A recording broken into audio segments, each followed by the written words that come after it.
Ya di negara yang mengaku sebagai negara demokrasi, bukan demokrasi ya, tapi demokrasi. Baik. Bukan demokrasi, kalau demokrasi ya beda. Sebagai negara yang sebagai negara demokrasi itu sejak awal seharusnya sudah sadar betul bahwa sistem pemerintahan jenis ini mensyaratkan agar ada yang disebut dengan the open society. Ini konsep yang dikemukakan oleh Karl Raimund Popper. Nah, masyarakat yang terbuka itu terbuka atas apa? Ya terbuka atas adanya oposisi dan sekaligus kritik. Nah, oposisi dan kritik itu harus ditempatkan sebagai pihak dan juga sarana untuk apa? Untuk develop, untuk membangun, bukan ditempatkan sebagai enemy. Nah, ini konsep dari Karl Raimund Popper yang disebut dengan the open society. Kritik itu dapat membuat apa toh? Sebenarnya untuk membuat kesempurnaan dari sebuah kebijakan kan itu. Sehingga kebijakan itu tidak banyak yang ditolak. Baru mau dibikin aja udah banyak penolakan di mana-mana. Ini ada masalahnya. Nah,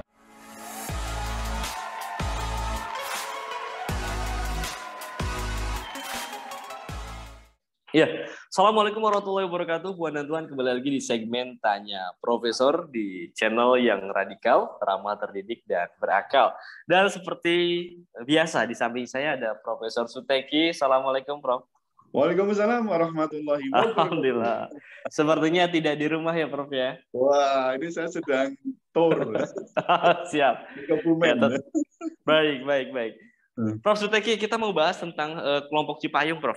Kelompok Cipayung yang puji Jokowi usai diundang ke istana. Wah, ini seru nih, Prof ya. Cipayung Plus itu ya? Cipayung Plus, Prof. Ya, saya coba kutip dari tempo.co. Tempo menulis berita, kelompok Cipayung Plus puji Jokowi usai diundang ke istana.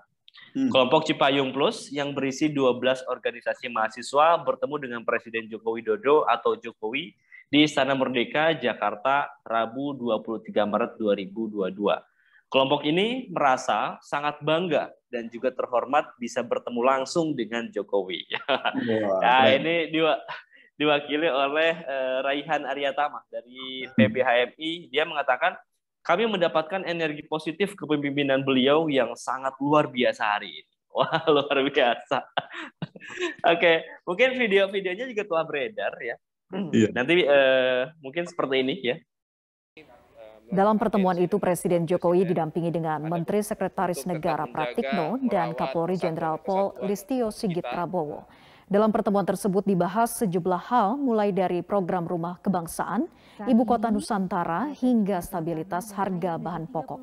Terkait dengan pemindahan IKN, kelompok Cipayung Plus berkomitmen untuk mendukung program tersebut.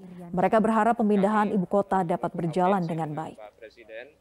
Ada beberapa hal yang kami sampaikan. Yang pertama berkaitan dengan program ini telah kami sampaikan dan kelompok Cipayung Plus berkomitmen untuk membersamai program ini agar pemindahan ibu kota negara baru itu bisa berjalan dengan baik dan tidak membuat malu dan bisa menjadi prestasi legasi Presiden hari ini di mata dunia ke depan.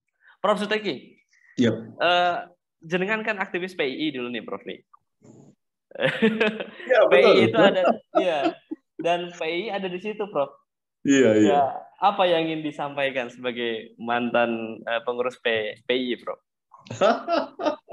Ya, saya dulu di PII itu sampai di pengurus daerah loh, Mas, bukan main-main.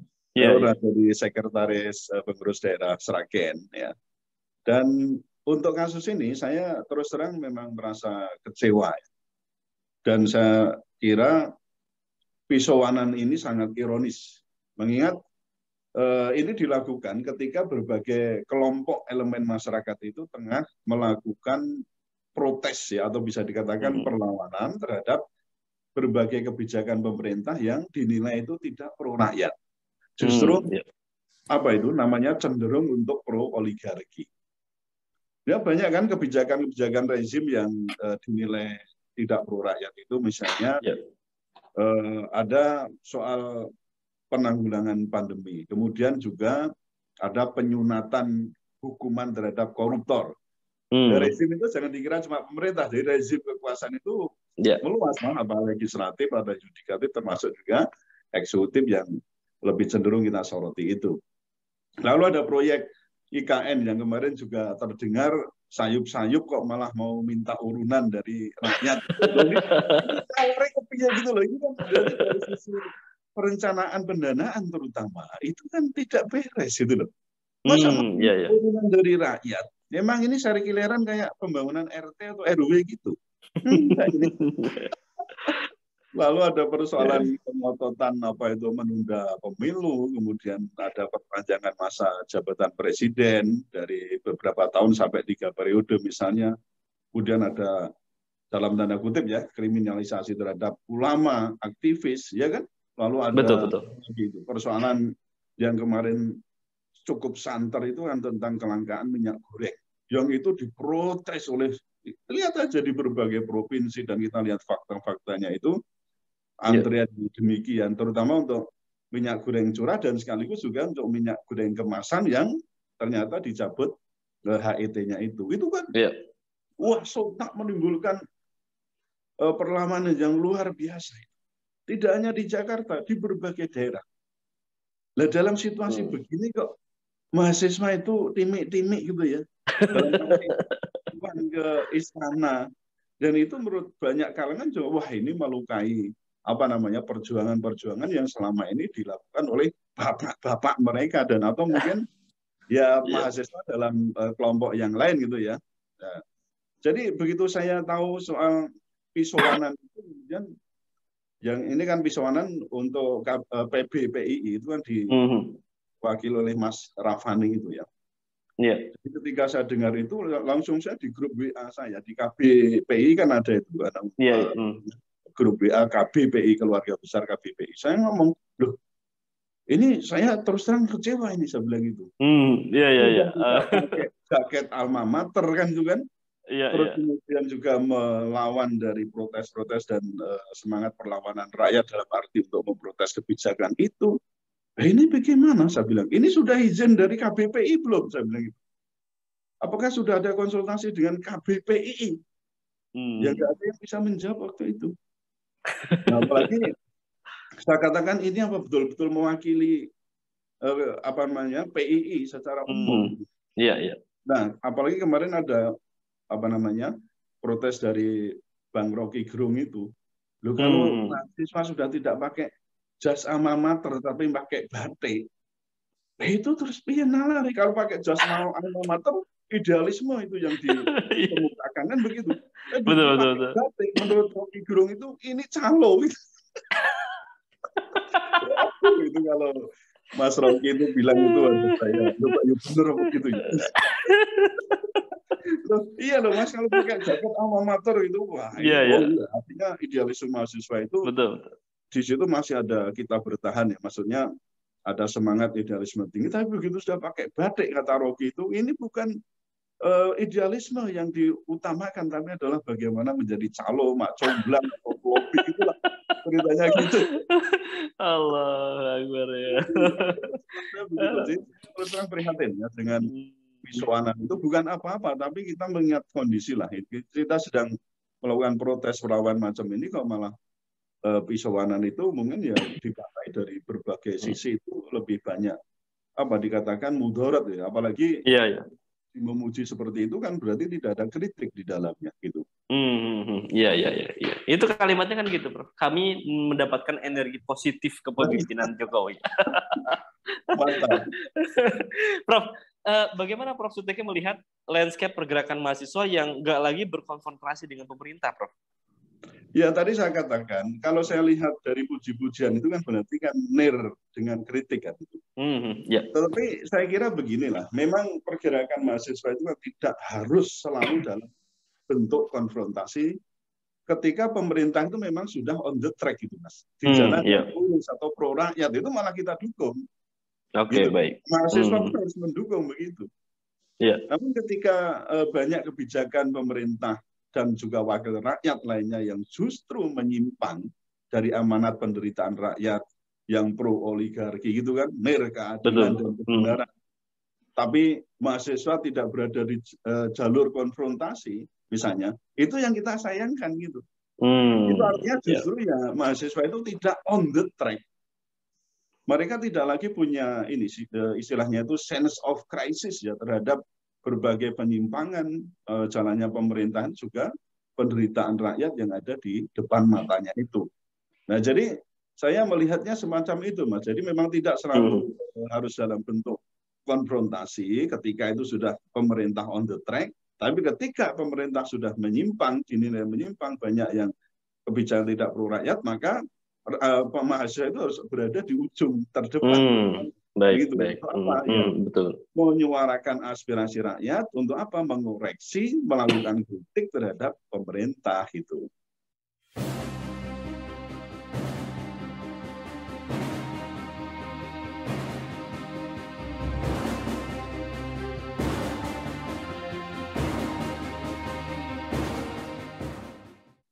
Oke, baik ya. Prof, kalau sebut posisi ideal mahasiswa itu dalam konstruksi sebuah negara hukum itu seperti apa, Prof, dalam pandangan Prof Yudhistira? Mungkin lebih tepatnya ke negara demokrasi ya. Lebih tepat. Iya.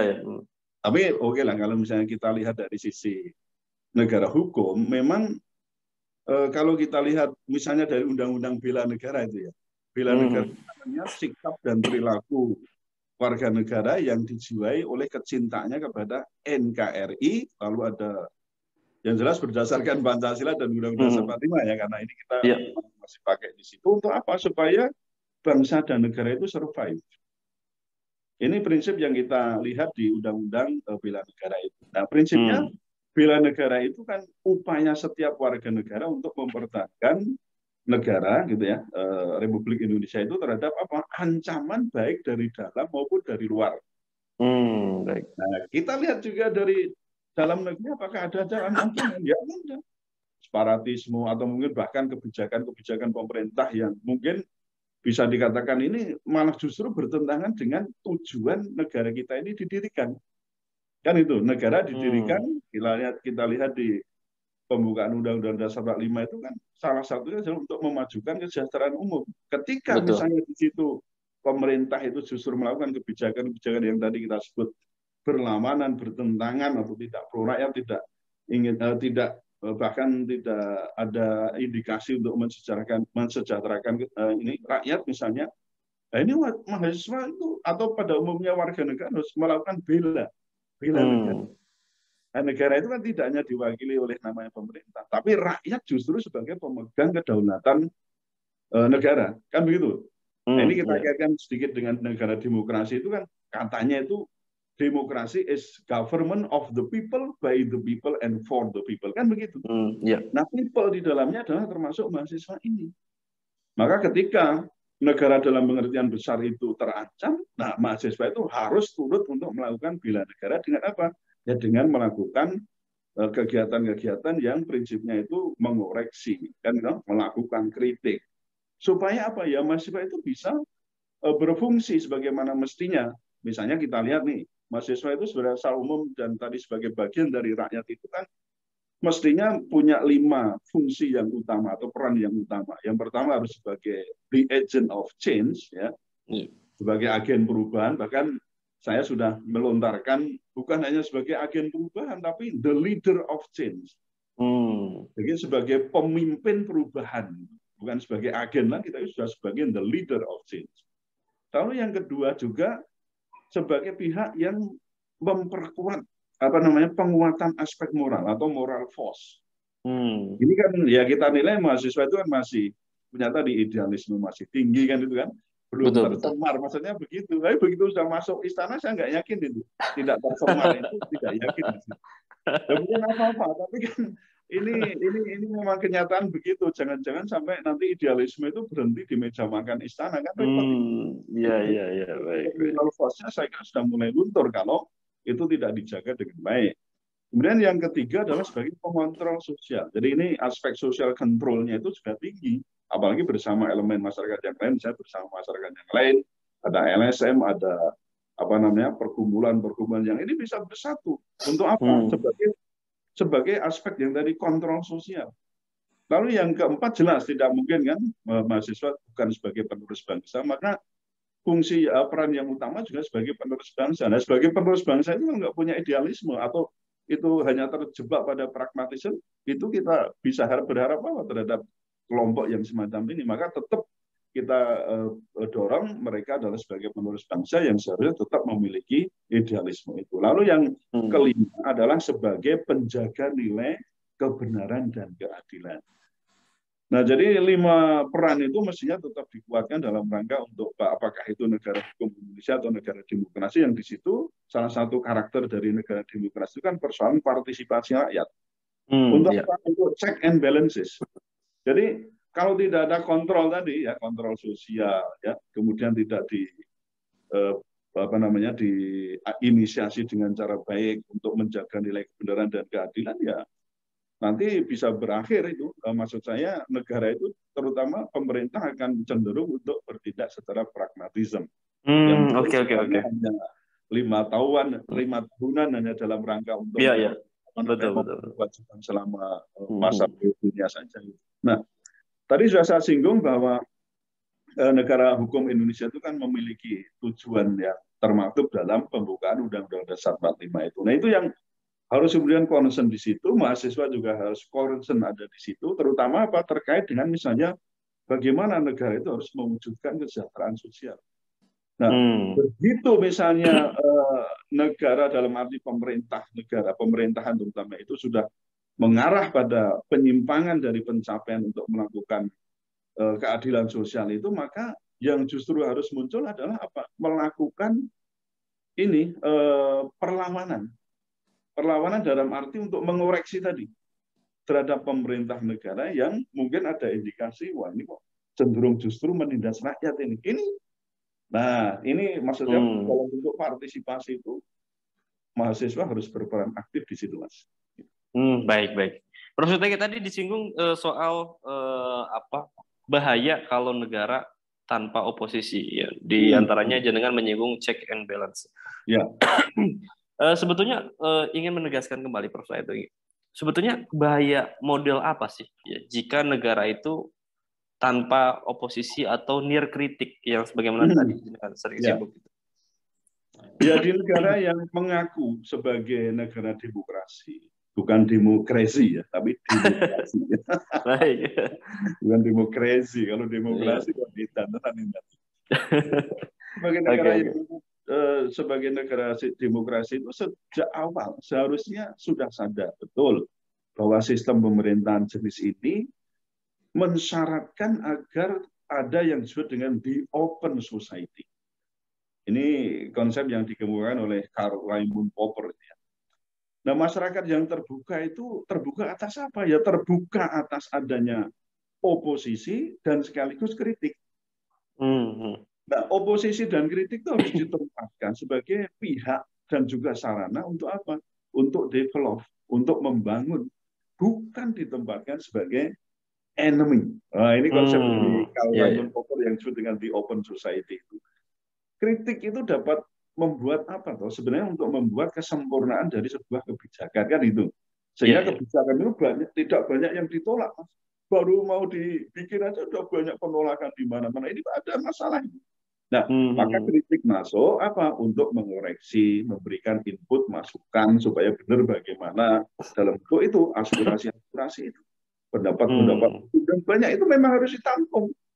Karena dalam membuat kebijakan itu memang ada proses untuk di undang-undang pembentukan peraturan undang-undang, dan proses sounding, ada proses penggalian aspirasi melalui bagaimana dengar pendapat dan seterusnya itu, melalui proses menggali masukan-masukan dari rakyat itu harus ada. Nah, tadi saya katakan kritik itu dapat membuat kesempurnaan sebuah kebijakan. Sebaliknya di sini, kalau negara yang anti kritik dan juga anti oposisi itu akan cenderung menjadi negara yang diktator otoritarian. Yang ini banyak diyakini oleh ahli politik itu cepat atau lambat itu akan ditawur sendiri oleh rakyat. Nah, ini pasti kan jatuh ini kalau demikian. Jadi ini bahayanya kalau negara itu tidak membuka ruang untuk kritik yang biasanya diwakili oleh kelompok oposisi, ini justru akan cenderung jatuh pada diktatorian, otoritarian itu, dan diyakini negara macam ini pasti hancur. Sekuat apapun. Taruhlah dari masa dulu namanya Fir'aun. Kemudian yang masa waktu di Prancis itu ya, ada juga raja yang sangat otoriter, akhirnya ditawar oleh rakyatnya sendiri. Atau masa-masa kerajaan di negara kita. Begitu otoritarian, menindas rakyat, ditawar oleh namanya pemberontakan. Taruhlah tahun kita Orde Baru, begitu ada indikasi sangat otoritarian, ada persoalan KKN atau macam-macam itu. Ada gerakan apa? Reformasi, jatuh. Betul. Sama ketika ini nanti orde ini, mestinya orde ini kan reformasi, ya, mestinya kan menjalankan semangat reformasi tahun 98. Ketika sudah menyimpang, tidak on the track, dia akan ditawar oleh rakyatnya sendiri. Itu sudah hukum alam. Maka berat bagi seorang pemimpin dalam hal ini ada pemerintahan yang anti kritik, anti oposisi, itu pasti akan jatuh. Oke, baik. Menarik sekali ya. Jadi bahayanya jika negara tanpa oposisi itu akan membangun satu rezim yang otoriter ya, Prof. Baik. Hegemonik kan itu kan. Iya. Oke, baik. Prof. Suteki, terima kasih atas jawaban-jawaban luar biasanya di pagi hari ini. Ya, terima kasih juga pada Puan dan Tuan yang sudah menonton sampai sesi acara pertanyaan keempat ini. Tetap stay tune terus di channel kita ya. Like, comment, share, dan juga subscribe channel ini karena kita akan senantiasa mengulas isu-isu viral secara radikal. Ya, intinya saya ingin itu memesankan jangan sampai menjadi mahasiswa calo ya. Tetap salamnya radikal, ramah, terdidik dan berakal. Baik. Jangan jadi mahasiswa calo. Baik, luar biasa penutup dari Prof. Suteki. Baik, Prof. Suteki, terima kasih. Puan dan Tuan juga terima kasih. Ya, saya pamit undur diri. Assalamualaikum warahmatullahi wabarakatuh. Waalaikumsalam warahmatullahi wabarakatuh. Alhamdulillah.